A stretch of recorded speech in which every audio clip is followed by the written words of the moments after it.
Muy buenas noches, bienvenidos a la página de su parroquia San Pío X de la diócesis del Callao. En esta ocasión tenemos el honor y la alegría de tener a nuestro amigo Dante Urbina, que hoy nos hablará sobre el matrimonio. Dante es doctor en economía, pero también es especialista en diversos temas, como teología, y también tiene numerosos debates en su página sobre teología, filosofía. Y nosotros tenemos el honor de tenerle el día de hoy a través de la página de nuestra parroquia. Dante, bienvenido. Muchas gracias, padre. Muy contento yo de estar aquí. Para mí es un gusto estar junto con usted.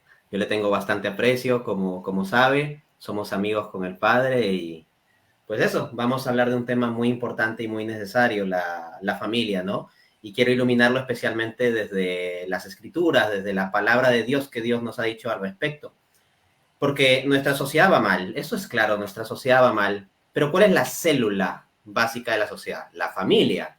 Entonces, si la sociedad va mal, lo que hay que analizar es qué va yendo mal con la familia y por lo tanto hay que ver cómo debe ser una familia conforme al orden de Dios. San Agustín, por ejemplo, en su famosa obra hablaba de la ciudad de Dios. Bueno, la ciudad de Dios está construida con unos ladrillos que son las familias de Dios. Tenemos que buscar ser familias según Dios. Y el hecho de que en las familias se viva fuera de los principios que un poquito vamos a conversar ahora, lleva a que haya un cáncer, pues. O sea, esa degeneración de las células es el cáncer de la sociedad, esa degeneración de las familias es el cáncer que afecta a nuestras sociedades.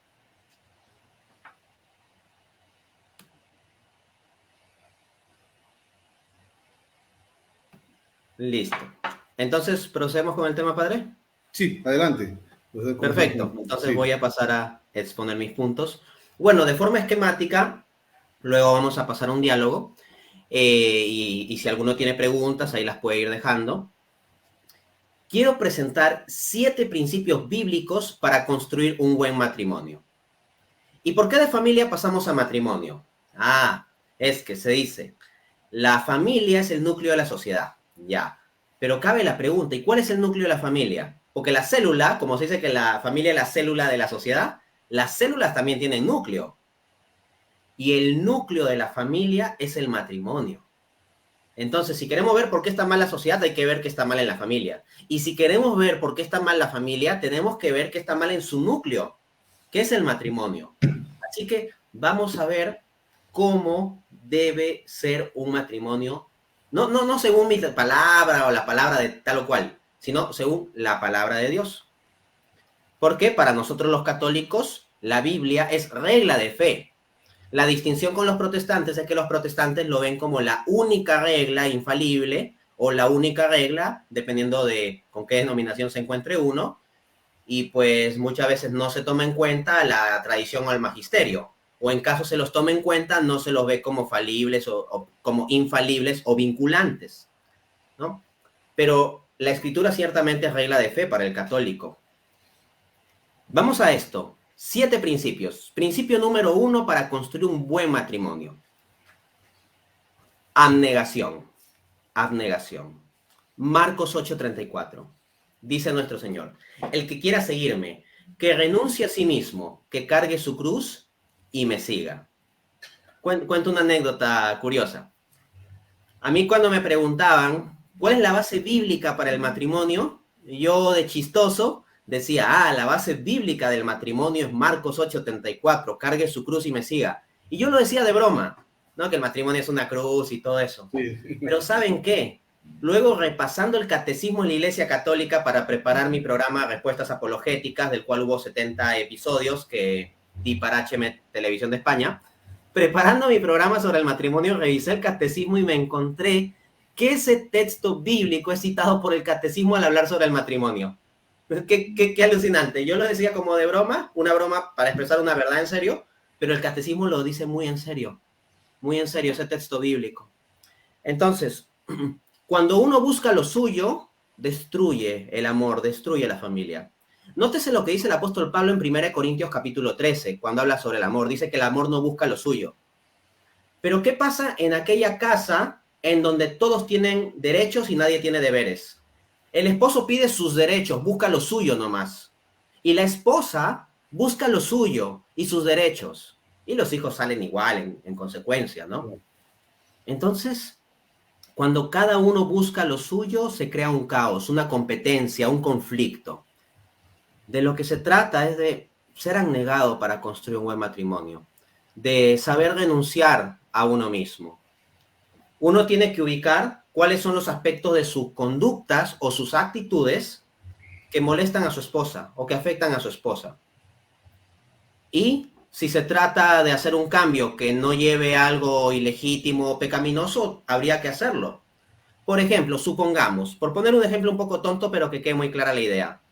Imaginemos que a mí me guste todos los días vestirme de rojo, ¿ya? Siempre vestir de rojo. Pero supongamos que mi esposa odia el color rojo.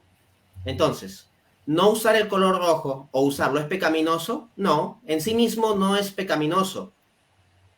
Dado esto, ¿podría yo, por amor a mi esposa, omitir eso? De acuerdo a un estándar cristiano, no solo podría, debería. O sea, si no me es absolutamente necesario y si el dejar algo no es pecado, pues yo debo dejarlo por amor a los demás, debo negarme a mí mismo. Entonces cada uno piense, ¿cuál es ese algo que uno debe negar de sí mismo por el bien de su esposa? Y que piense la esposa, ¿cuál es ese algo de ella que ella debe negar de sí misma por el bien de su esposo? Y así será un matrimonio cristiano. Principio número 2, entrega. Efesios 5:25. Dice el apóstol Pablo, esposos, amad a vuestras esposas, así como Cristo amó a la iglesia y se entregó a sí mismo por ella. Entregarse, darse del todo. Cristo se dio del todo a sí mismo. Cristo no se guardó nada. Cristo dio todo su cuerpo allí en la cruz. Se dio a sí mismo, incluido su padecimiento espiritual.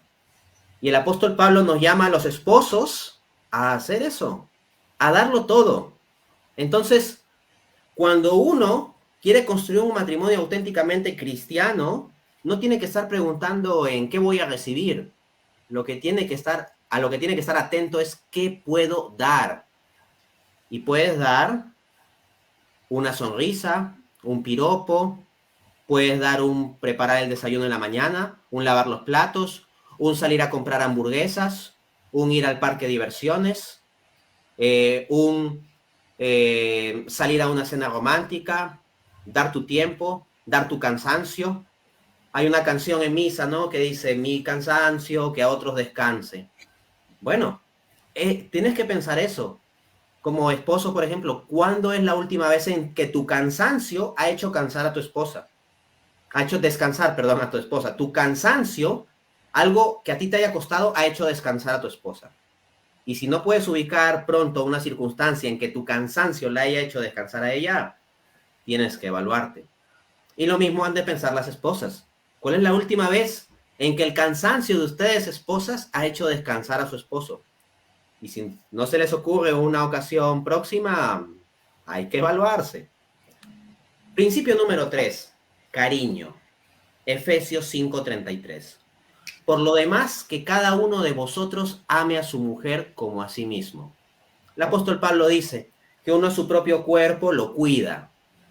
Entonces uno, pues, qué sé yo, se engríe, ¿no? Se come un heladito, está bien bañadito, se echa su crema, se afeita, qué sé yo, ¿no? Uno cuida su cuerpo. Y el propio apóstol Pablo en Efesios capítulo 5 apunta a eso, que nuestra carne nosotros la tratamos con cuidado.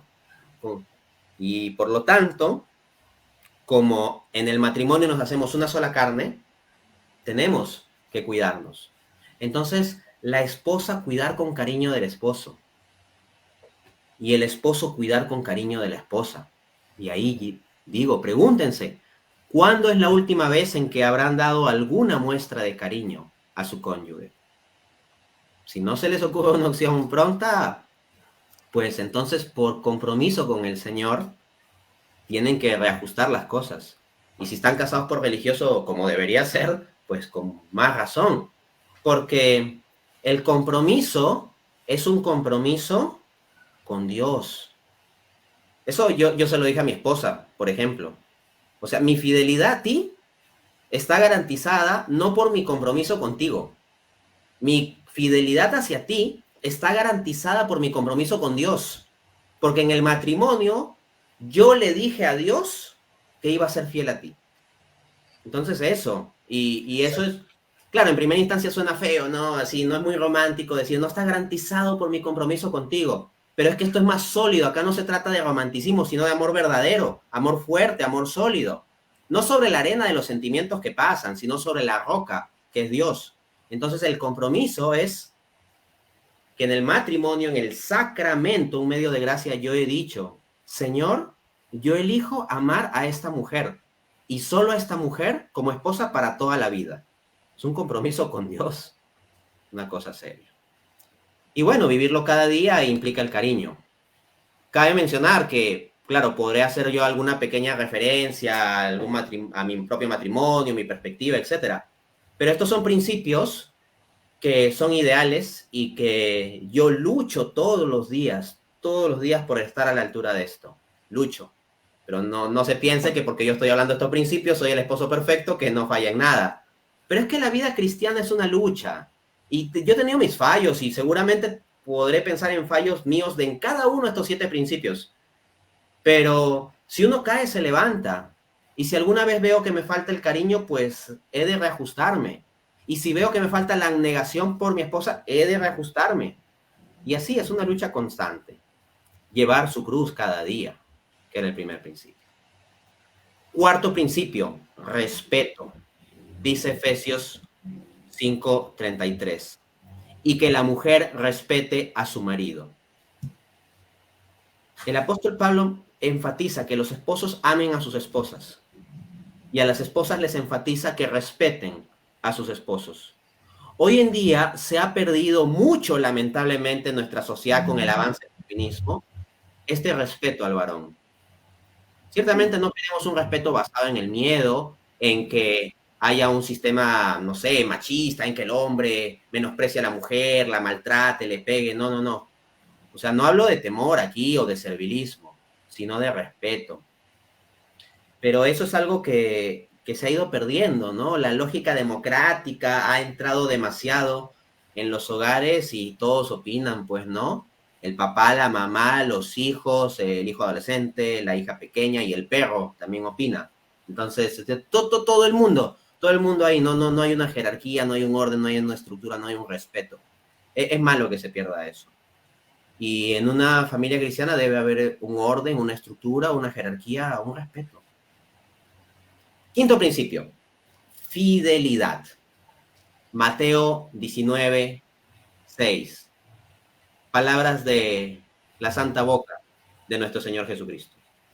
Así que ya no son dos, sino una sola carne. Por tanto, lo que Dios ha unido, que no lo separe el hombre. Ahí está. En el sacramento del matrimonio, yo me encuentro unido con mi esposa. O sea, si yo lo separo, yo no estoy rompiendo un contrato civil entre dos individuos particulares. Yo estoy rompiendo una unidad pedida por Dios.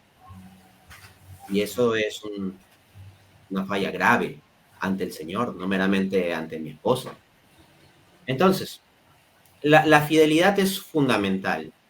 Y esa fidelidad hay que sacarla desde el Señor, sobre todo. A ver, si uno es fiel a su pareja simplemente porque en apariencia se ve bien, oye, ¿y qué pasa si le sucede un accidente en el rostro? ¿Qué va a pasar cuando envejezca? Porque tú también vas a envejecer, pero uno como se fija nomás en el otro, ¿no? Que envejeció el otro. O sea, es como que el marido de repente a los 45 años con la esposa de 44, por ejemplo, dice, uy, ya, no se ve tan bien, etcétera, ¿no? Como si uno fuese Brad Pitt ahí, ¿no? Pero bueno, en todo caso, la apariencia es algo que va cambiando y que, vamos, se va perdiendo. Una fidelidad basada en eso no es una buena base. Las cosas pueden fluctuar. Si tú eres fiel a tu pareja porque te trata bonito, ¿y qué va a pasar el día en que te trate feo? Si tú eres fiel a tu pareja porque siempre está atenta a ti, ¿qué va a pasar en el día en que esté ocupada tu pareja con otras cosas, como por ejemplo los hijos? Que hay un hijo enfermo y ya no esté tan atento tu cónyuge a tu persona. ¿Le vas a ser infiel? Entonces, la base de la fidelidad no puede ser algo que cambie, que fluctúe. La base de la fidelidad tiene que ser algo sólido. ¿Y qué es lo que está siempre? Vamos, o sea, los esposos no se sonríen todos los días. La esposa no va a estar siempre maquillada. Y el esposo no va a tener siempre, pues, un, qué sé yo, como si hizo un abdomen de six-pack, ¿no? Ahí bien musculoso y todo eso, ¿no? O sea, esas cosas no permanecen. Lo que permanece todos los días es Dios. Dios existe hoy y ayer y mañana. Porque Dios es atemporal y trasciende eso. Dios está todos los días. Eso es permanente. Mi compromiso de fidelidad, el compromiso de fidelidad en un matrimonio cristiano debe ser para con Cristo. Lo que Dios ha unido, para con lo que Dios ha unido. Principio número 6. Autonomía. Génesis 2:24. Por lo tanto, dejará el hombre a su padre y a su madre, y se unirá a su mujer, y serán una sola carne. Piénsese en cuántos conflictos en los matrimonios se dan. Es alucinante la cantidad de conflictos asociados a que el padre o madre de alguno de los cónyuges, de forma directa o indirecta, se mete en la relación. En el caso de aquellos que viven en la casa de sus padres, esos conflictos son aún más comunes y grandes. Y eso lleva a la degeneración de la calidad de la relación de pareja normalmente. No digo que vaya a pasar en el 100% de los casos, pero estadísticamente hablando pasa en la mayoría. Por eso es grande la sabiduría bíblica y se demuestra en la evidencia de esto de dejar al hombre a su padre y a su madre. ¿Qué pasa con aquel marido que sigue siendo hijito de mamá cuando debe ser señor de la casa? Ese marido que sigue siendo hijito de mamá viene con tonterías como decir, es que mi mamá cocinaba mejor que tú, mi mamá sí me sabía cuidar, o si no lo dice, al menos lo piensa. Eso hace fallar las cosas. ¿O qué pasa con la mujer que apenas hay una pelea en la casa, va y le cuenta a la mamá? ¿Y quién es la mamá de la mujer? La suegra del marido. Ahí está la dificultad. La mamá linda de la mujer es la suegra del marido. Entonces, lo que puede pasar es que si hay conflictos en el matrimonio, deben resolverlo entre ustedes. ¿Por qué inmediatamente contar a la vecina? ¿Por qué inmediatamente contar a la mamá, al papá? No, no, no. O sea, la sabiduría bíblica dice, el hombre dejará a su padre, la mujer dejará a su madre, serán una sola carne. Yo no digo que no haya comunicación, ojo. Pero lo que sí digo es que las dificultades, los problemas de pareja, en principio hay que verlo en la pareja. Y en todo caso, si uno va a pedir consejo, pidan consejo, por favor, a una persona espiritual. Lo más importante no es que la persona sea o no sea su familiar, sino que se cumplan dos requisitos. Uno, que la persona sea de buena intención, una persona buena, y dos, que sea espiritual. Por ejemplo, tú estás en un conflicto en tu matrimonio con tu esposo, ya. Y tú le vas a contar a tus amigas tu conflicto. Un café de amigas. Y de tus 4 amigas, 3 son divorciadas, ¿no? Y una es una solterona a los 40 y tantos años que quiere vivir la vida por su lado. ¿Qué consejo crees que te van a dar? ¿No? ¿Te van a ayudar a arreglar tu matrimonio, a reconstruirlo? No. Entonces, cuando haya conflicto en sus matrimonios, por favor, no pidan consejos de personas divorciadas, ¿no? Cuando quieran arreglar su matrimonio, pidan consejos de personas espirituales. Por eso son importantes los padrinos de matrimonio. Que uno vea que sea un matrimonio, cuando uno se va a casar, tiene que pedir que sean sus padrinos, de preferencia, un matrimonio católico sólido, espiritual.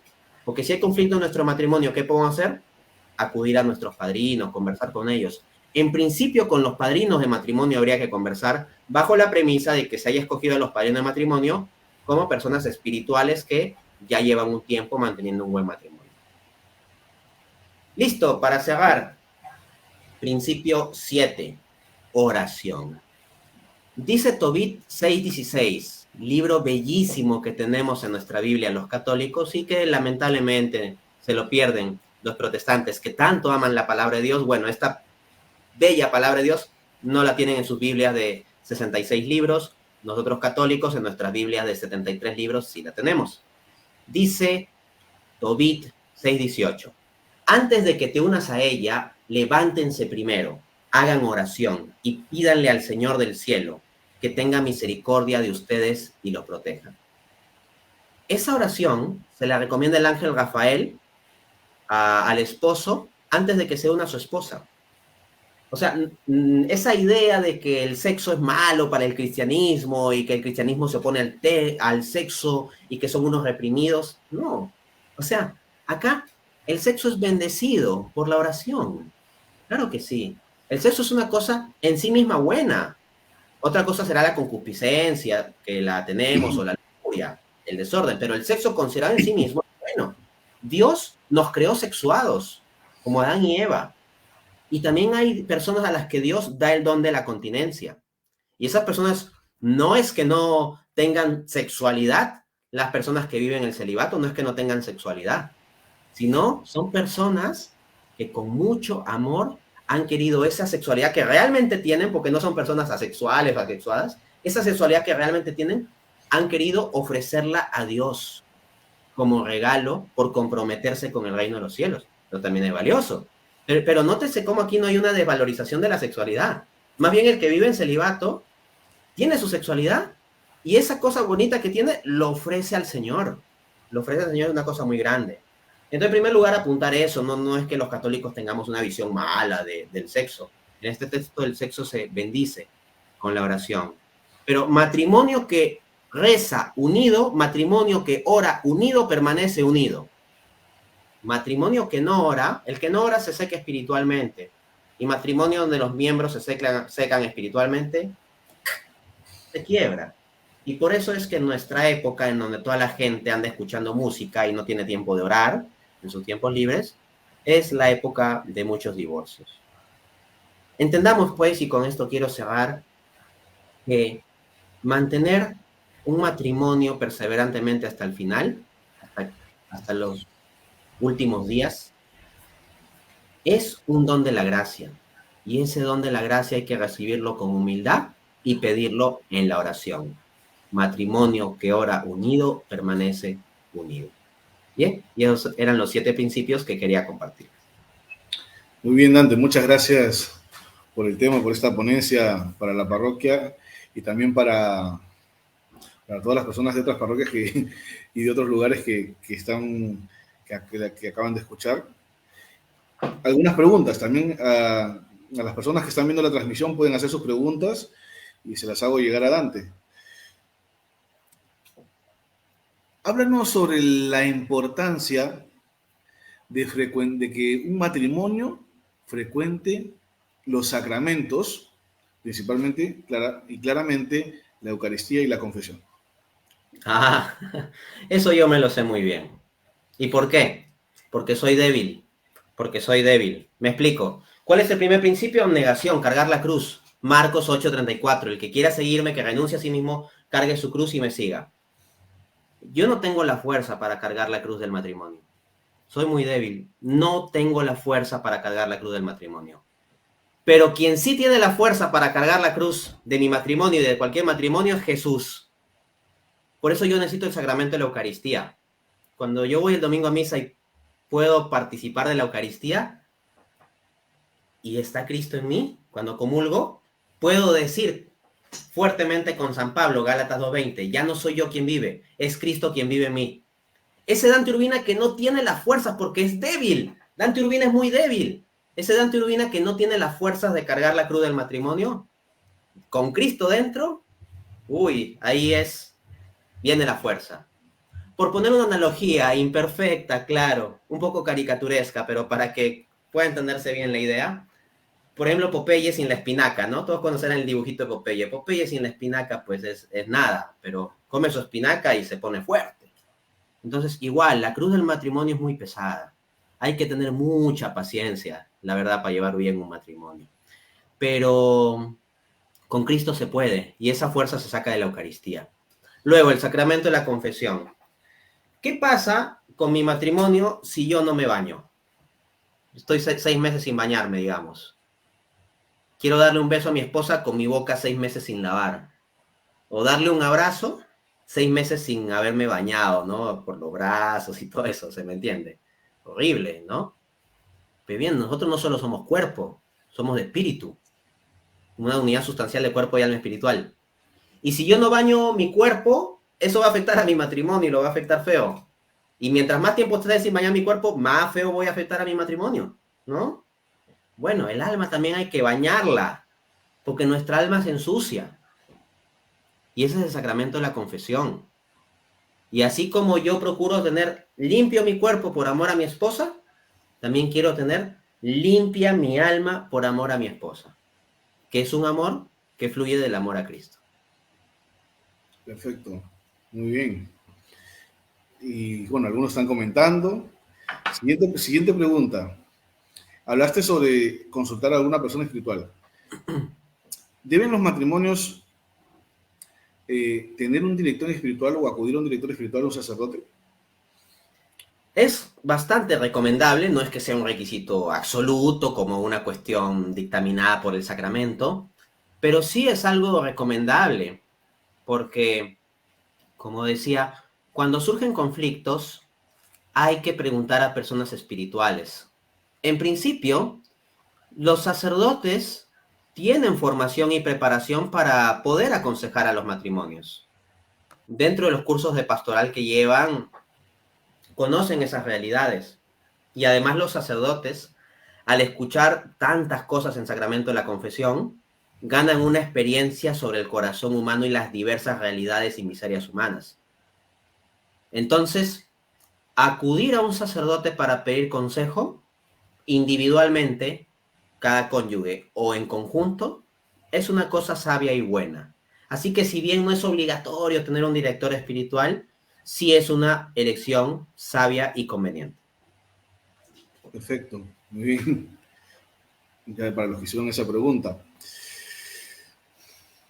¿Qué tanto afecta al matrimonio el uso de métodos anticonceptivos? Génesis 2:24. Y se unirán y serán una sola carne. ¿A qué hace referencia eso de ser una sola carne? Se unen y de ahí sale realmente una nueva carne, una vida. Los hijos, el matrimonio se orienta hacia los hijos. Jesucristo en Mateo capítulo 19, cuando habla sobre el matrimonio, hace referencia a Génesis capítulo 2 y habla sobre cómo quería las cosas Dios al principio. Y en Génesis capítulo 2, cuando Dios habla sobre el propósito del matrimonio, dice, creceos y multiplicaos, fructificad. O sea, Dios no se opone al sexo. Si no lo quiere, en un orden. El orden del sexo es en el matrimonio. Así como el fuego no es malo. El fuego en la chimenea es una cosa muy bonita. Pero claro, si yo pongo el fuego en la alfombra o la cortina, ahí sí se me quema la casa. Lo mismo, o sea, la sexualidad vivida en el matrimonio bien, pues lo hace uno pleno y feliz. Si sabe vivir las cosas en su orden. En cambio, cuando uno vive con desorden, eventualmente se le quema la casa, ¿no? Se le quema el hogar. No solo la casa, sino el hogar. Volviendo al asunto, ¿no? Entonces, en cuanto a los métodos anticonceptivos, pues la Iglesia permite el uso de los métodos naturales de regulación, ¿no? De los nacimientos, pero eso no pueden usarse a la ligera. O sea, los métodos naturales de regulación de los nacimientos se usan en función de que haya una necesidad o una circunstancia que lleve a que prudentemente haya que limitar la cantidad de hijos. No es algo que tenga que usarse siempre y necesariamente. Esa no es la lógica católica, ¿eh? Y en cuanto a los métodos artificiales, están prohibidos. O sea, Dios mismo ha puesto unos ciclos especiales en el cuerpo de la mujer que permiten periodos de fertilidad y de menos fertilidad. Dios mismo ha incorporado ese mecanismo porque Dios mismo lo quiere. Dios mismo es sabio. Dios sabe. Entonces, Él nos ha dado esos mecanismos naturales. Y nosotros podemos, en línea con esos mecanismos naturales, llevar nuestro matrimonio. Pero cuando nosotros metemos la mano artificial, ya le estamos diciendo a Dios, no, Dios, acá mi voluntad es primero. Si tú quieres enviar un hijo, no, mi voluntad es que no. En cambio, cuando se usan métodos naturales, pues siempre se está abierto a la vida. O sea, no hay un bloqueo tal como el propio de los métodos artificiales, ¿no? Entonces, hay que tener esa apertura a la vida. Y cuando un matrimonio se niega esa apertura a la vida, comienza a desarrollar una actitud egoísta. Y esa actitud egoísta hacia los hijos se traduce en actitud egoísta hacia la vida y eventualmente actitud egoísta hacia el cónyuge. Y eso quiere el matrimonio. Es interesante cómo, con la introducción y extensión al por mayor de los métodos anticonceptivos desde la década de los 60, se tiene también coincidentemente un incremento enorme de divorcios, ¿no? No digo que haya una causalidad, pero como mínimo hay una correlación que vale la pena explorar, ¿no? Claro, lógicamente también el uso de métodos anticonceptivos reduce el acto santo a simplemente el mero goce egoísta, ¿no? En efecto. Siguiente pregunta. ¿Qué tanto destruye la mentira en el matrimonio? Satanás se le llama el padre de la mentira. Entonces, la mentira introducida en el matrimonio introduce la serpiente. ¿Qué tenían Adán y Eva? Un matrimonio. ¿Y dónde está su matrimonio? En el paraíso. O sea, Adán y Eva tenían el departamento perfecto, Adán tenía el trabajo perfecto, Eva también estaba muy bien, todo muy bonito. Estaban con Dios y todo ello. Entonces, piensa ese matrimonio en el paraíso. O sea, yo vivo en un distrito de Lima, Perú, yo no vivo en el paraíso. Bueno, Adán y Eva tenían su matrimonio en el paraíso, pero se introdujo la serpiente. Satanás, el padre de la mentira. Entonces, cuando uno permite que la mentira entre y tome lugar en su matrimonio, la serpiente se ha metido en el paraíso y eventualmente se va a ser expulsados del paraíso si la serpiente sigue ahí. Así que si tienes una serpiente metida, sácala. Saca a la serpiente. Y si no tienes fuerza de sacar a la serpiente la mentira, pide la intercesión de la Santísima Virgen. Pídele que ella, llevando de los brazos a su Santísimo Hijo, pisen la cabeza de la serpiente, la madre y el hijo, que le pisen la cabeza a la serpiente. Y saca la mentira de tu vida, saca la mentira de tu matrimonio, saca la serpiente para que puedas conservar tu paraíso. ¿Tiene que ver el matrimonio con la castidad? ¿Hay tiempo de castidad en el matrimonio? Definitivamente. En primer lugar, hay que entender la castidad. La castidad no es la negación de la sexualidad. La castidad es el orden de la sexualidad. Entonces, uno viviendo castamente no significa necesariamente que no haya un ejercicio de la sexualidad, ¿no? En el caso de las personas célibes, son personas con sexualidad, pero que eligen no ejercitarla ofreciéndolo por amor a Dios, ¿no? Eso se puede hacer, así como uno ofrece un ayuno por amor a Dios, hay personas también que ofrecen ello, y su forma de castidad se da en continencia. Pero castidad y continencia no son lo mismo, porque uno debe tener castidad también dentro del matrimonio. ¿Y qué es la castidad? Un orden de la sexualidad. Entonces uno tiene que ver la sexualidad de forma ordenada. En principio, o sea, en primer lugar tiene que estar la fidelidad, ¿no? Para la castidad de matrimonio, el orden es que es con la esposa, el esposo, ¿no?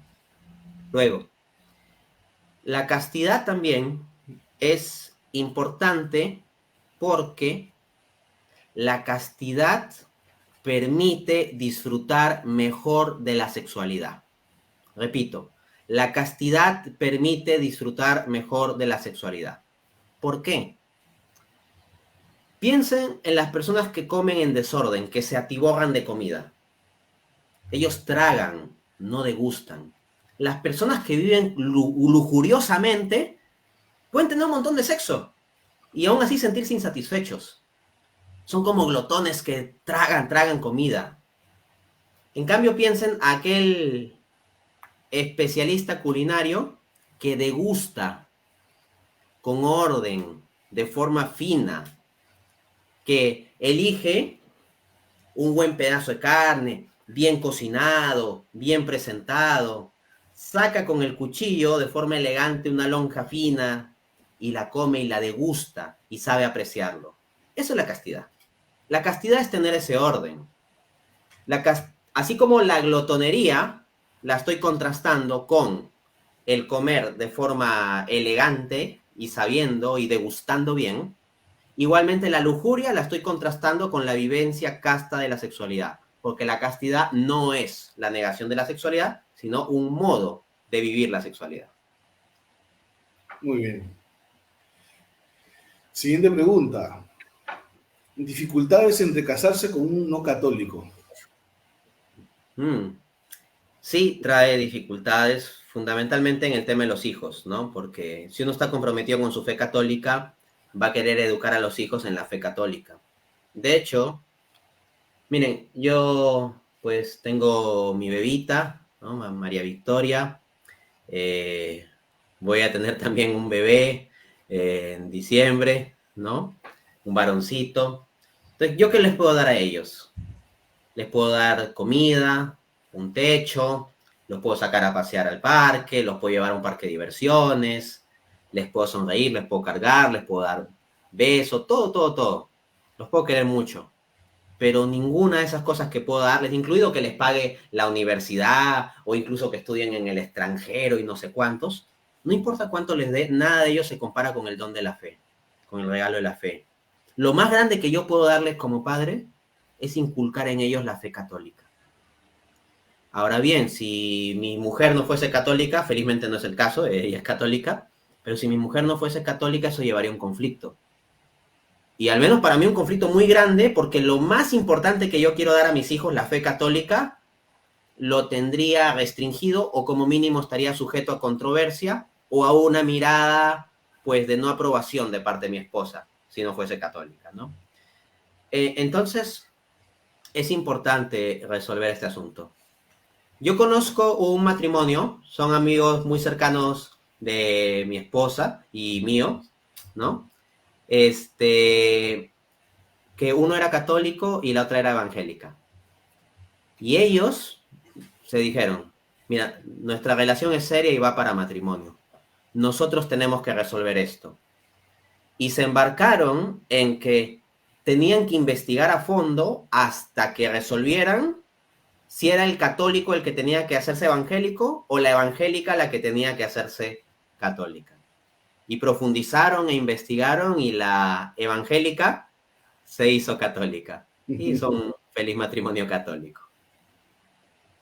Sí, a veces sucede eso, pero en la gran mayoría se encuentra mucha dificultad, porque a veces la otra parte, hablando canónicamente hablando, cuando es o evangélico o cuando es de alguna secta, otra secta o otra religión, no quiere que se forme, porque una de las condiciones dentro del matrimonio es la unión y la procreación y la educación de la prole, y ahí se encuentra mucha dificultad, por eso es que también a veces hay que pensar muy bien si te vas a casar, o antes de casarte, antes de enamorarte primero de un protestante o de alguna persona de otra religión.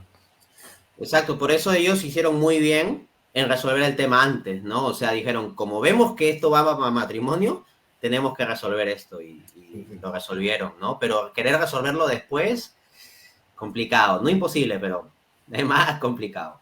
Sí, uy, hay algunas preguntas más. A ver. ¿Qué nos puede decir sobre los bienes en el matrimonio?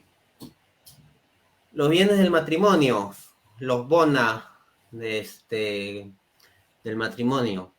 Pues tenemos o sea, hablamos de los bienes, ¿no? En la tradición católica, patrística, pues está el bien unitivo, o sea, el amor entre hombre y mujer, eso es en sí mismo un bien reconocido por la Iglesia, la unión conyugal, que no se reduce meramente a la unión sexual, o sea, un beso, un abrazo, una mirada, el compartir una película juntos, tirados en el mueble, un fin de semana, eso también es esa unión conyugal, ¿no?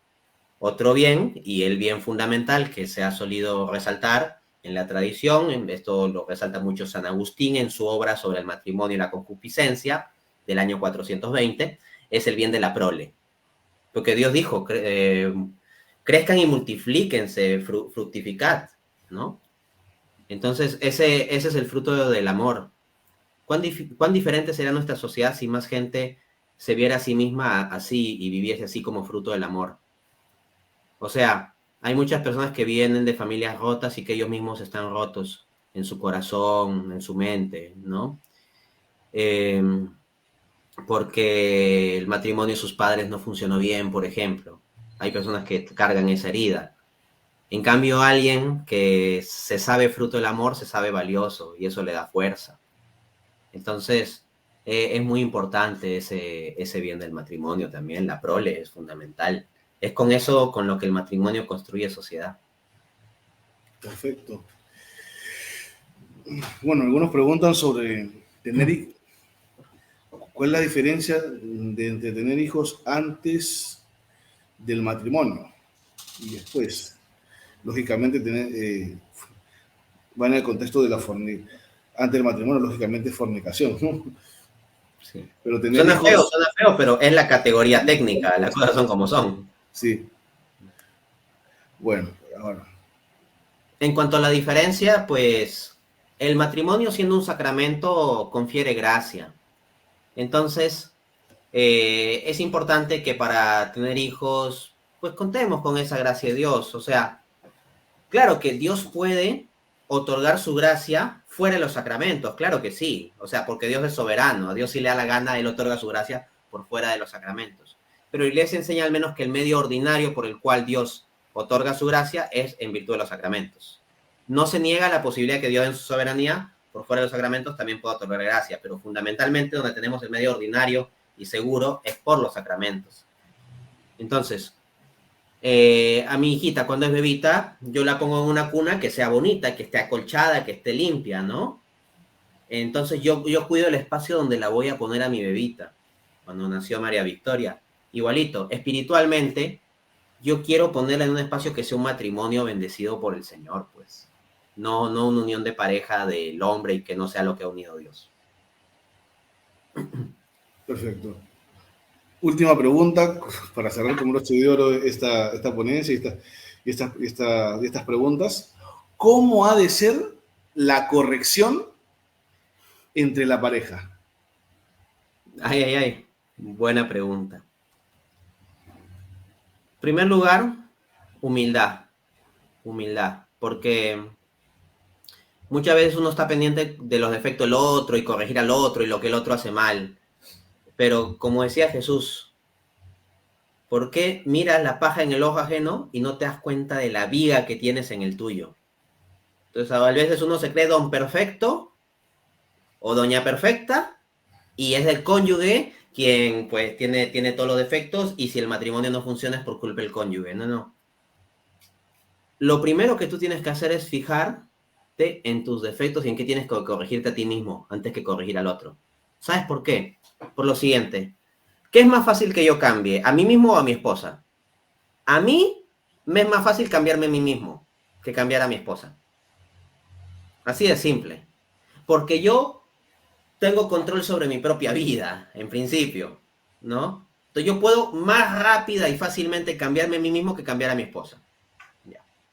Entonces, supongamos que este es un caso ficticio, no es que sea mi caso, pero vamos a hacer un esquema estadístico en que de los problemas del matrimonio, el 20% sea mi culpa y el 80% culpa de mi esposa. Que no es que sea el caso. Estoy diciendo cualquier cifra, ya. Entonces uno diría, bueno, pero si la mayor parte es culpa de su esposa, entonces lo que tiene que hacer es centrarse en eso. Ya, ok, yo me centro en cambiar y cambiar a mi esposa. ¿Cuántas probabilidades tengo de cambiarla realmente? De un día para otro, de una semana para otra. No es fácil cambiar a otra persona, por más que sea tu esposo o tu esposa. A veces a quien es más difícil cambiar es a tu esposo o a tu esposa. Entonces, por más que pueda hacer el 80%, no tengo mucho margen para cambiar ese 80%. En cambio, ¿qué puedo cambiar? Ese 20% que es culpa mía. Ese sí lo puedo cambiar más directamente. Entonces, lo primero es trabajar sobre ese 20% que es culpa mía. Incluso si es un 20% y ese 20% es más chiquito que un 80%, yo tengo que trabajar sobre ese 20%. Y trabajando sobre ese 20%, probablemente se generen sinergias que lleven a cambiar el otro 80%. Ahora, ojo, cada uno de mis oyentes seguro estará pensando, de los que estén casados, oh sí, yo soy en el matrimonio el que tiene el 20% de la culpa dentro del ejemplo que pone Urbina, y mi cónyuge es el del 80%. No estés tan seguro, tu cónyuge escucha esta charla también y está pensando lo mismo. Entonces, en primer lugar, eso, humildad, corrijámonos a nosotros mismos. Ahora bien, por supuesto que hay circunstancias en que es ineludible corregir al otro y es necesario, uno tiene que poner orden también de ciertas cosas por el bien de los hijos. Por ejemplo, si el marido llega borracho todos los viernes a las 3 de la mañana y es una situación recurrente, pues eso hace daño a los hijos. La esposa no es que se tenga que quedar callada. Si viene borracho y le pega a la esposa, no es que la esposa se tenga que quedar callada. A veces se ha vendido el mito como que el catolicismo quiere eso. Qué tontería. No es que se tenga que quedar callada, ¿no? Eso es una situación que hay que corregirla. Y si no basta con las palabras, pues de uno mismo, eventualmente habrá que acudir a familiares, a alguna persona de confianza, qué sé yo, ¿no? Pero siempre con el objetivo de arreglar el matrimonio. Ya si hay un caso más muy extremo, ya separarse. Que no es lo mismo que el divorcio.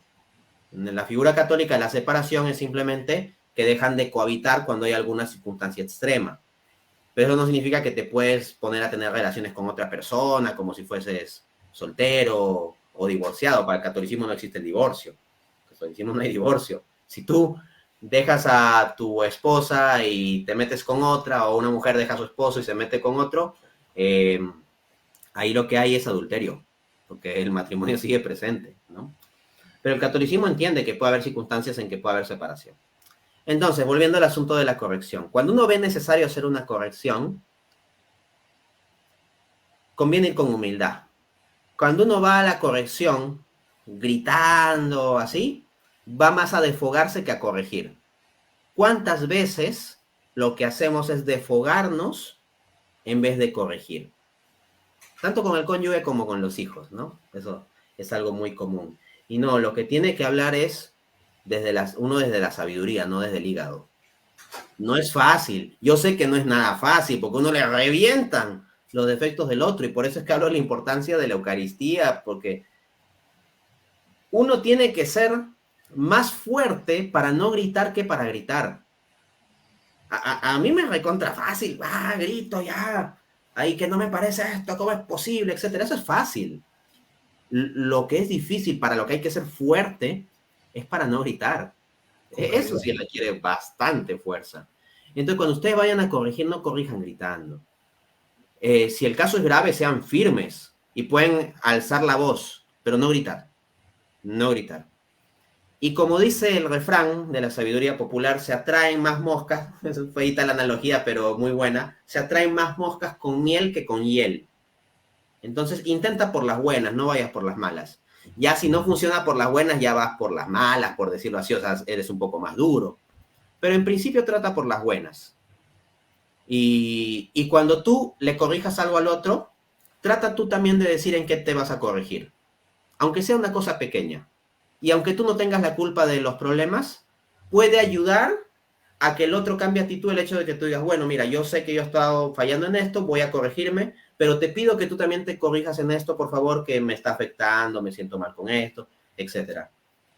Ahora, estos consejos son esos, son consejos, no son fórmulas mágicas que van a arreglar automáticamente los matrimonios, pero son consejos que se dan desde los principios que Dios nos ha brindado, y con la ayuda de Dios, con oración, pidiendo su gracia, con los sacramentos, se puede salir adelante. Bien, Dante, muchas gracias. En pocas palabras, corregir con calidad, ¿no? Como quisiéramos que nos corrijan a nosotros. Dante, te agradezco, pero antes de terminar, quisiera también, para la formación de todos los feligreses de la parroquia San Pío X de Oquendo, Callao, ¿dónde te podemos encontrar? ¿Dónde podemos ver tus videos sobre apologética, tus debates, las ponencias que tienes? Es muy fácil, simplemente en redes sociales pongan Dante A. Urbina. Dante A. Urbina. Entonces me buscan en YouTube, Dante A. Urbina, entran a mi canal de YouTube, que es la red social mía que más se mueve. Al presente tengo como 35,000 suscriptores. Hay una lista de reproducción en mi canal de YouTube donde ustedes pueden ver por distintos temas. Por ejemplo, si a alguno le ha gustado un poco esto que he tratado, que es más de espiritualidad, yo no suelo hablar tanto de espiritualidad, pero tengo una lista de reproducción de espiritualidad y pueden ver más videos sobre espiritualidad. Tengo un video que se titula La familia en las Sagradas Escrituras, por si a alguien le interesa ver más sobre este tipo de temas. Pero en realidad, por lo que yo soy más conocido, es por mis debates, ¿no? Yo soy mucho de pelear ahí, ¿no? De pelear argumentativamente por el Señor, pelear por el Señor, la batalla del Señor.